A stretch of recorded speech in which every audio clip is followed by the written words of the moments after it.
Well, everybody, I am sorry to report that it looks like our Kevin McCarthy-focused Schadenfreude may in fact be coming to an end.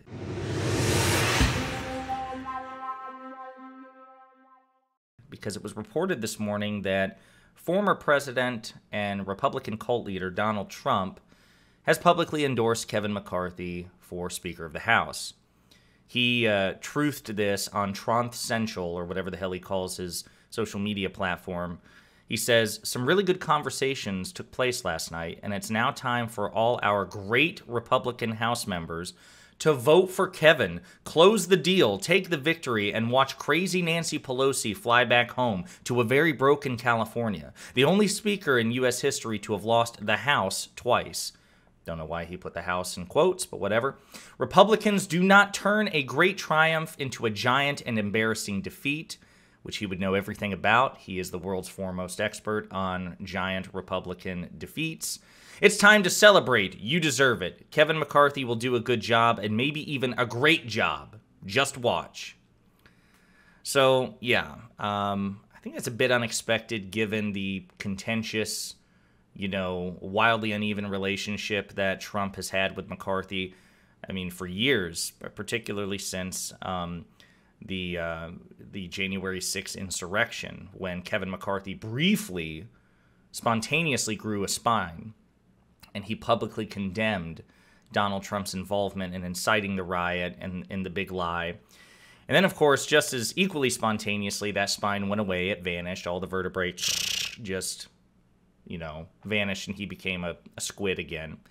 But ever since then, Trump has gone back and forth praising McCarthy, criticizing McCarthy, just like Trump does with pretty much everybody, I suppose. It's hot and cold, and really situational based on whether or not that particular person is of any use to Trump at the moment, or more importantly, if that person is publicly subordinate to Trump, like gives him effuse praise, right? And so this happens to be a hot moment for Trump and McCarthy, where right now Trump is publicly granting McCarthy his favor.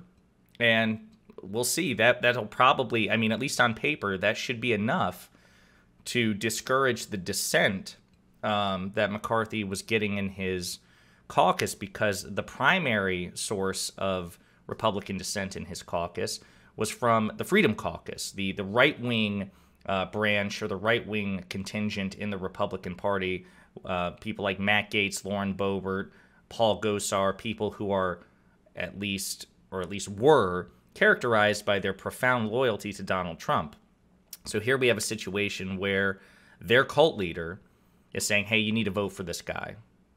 For admittedly political practical reasons. Again, I don't want Republicans to succeed in this regard. I think that Republican infighting, as I've said before, number one, it's a breath of fresh air.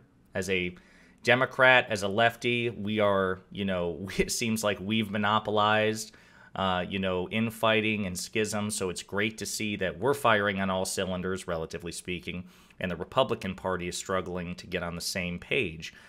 So it's sad to think that may be coming to an end. I hope not. I hope actually what we'll see here is Matt Gaetz, Paul Gosar, Andy Biggs, and all the others say, you know what? Regardless of what Donald Trump says, we have our principled reason or reasons for opposing Kevin McCarthy as Speaker. Democratic Representative Eric Swalwell's kind of stirring the pot a bit, and I like that. Swalwell can be a very good troll when he wants to be. He responded to Trump's comments with a, well, guys, you had a one-day run. Trump is giving your orders now. Look forward to watching you fold and become eternally powerless. And then he tagged everybody who voted against McCarthy 4 times yesterday. So again, later on today, they're going to have another round of voting for the speakership. And again, at least on paper, it seems like Trump is calling off the dogs, so to speak, but it's entirely possible that they slip the leash and continue to object, which let's hope that they do. But in the meantime, if this is the end of Kevin McCarthy's humiliation for speakership, one day was plenty good, and of course in the 4 weeks leading up to it as well, the 4 or 5 weeks, and then of course simply if even if McCarthy secures the speakership, even if it goes his way today, even if this is sufficient to disarm the Freedom Caucus and the Never Kevins and he gets the votes that he needs, this is just the beginning, right?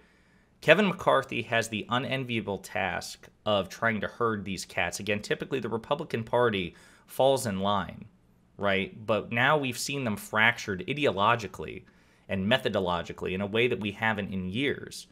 And so Kevin McCarthy, if he becomes speaker, will have to balance the needs and the caprices of moderate Republicans, centrist Republicans, the Freedom Caucus, and again, like it or not, you know, if you're a centrist or right-winger watching, or even, you know, a more progressive Democrat than myself, and for whatever reason you have your criticisms of Nancy Pelosi, the fact of the matter is that administratively, and in terms of fundraising and in terms of whipping votes, Pelosi was an exceptional speaker. Many historians, contemporary historians, believe she'll go down in history as arguably the most powerful and influential Speaker of the House in American history. So whatever you feel about her policies or her politics, the fact of the matter is she was damn good at her job.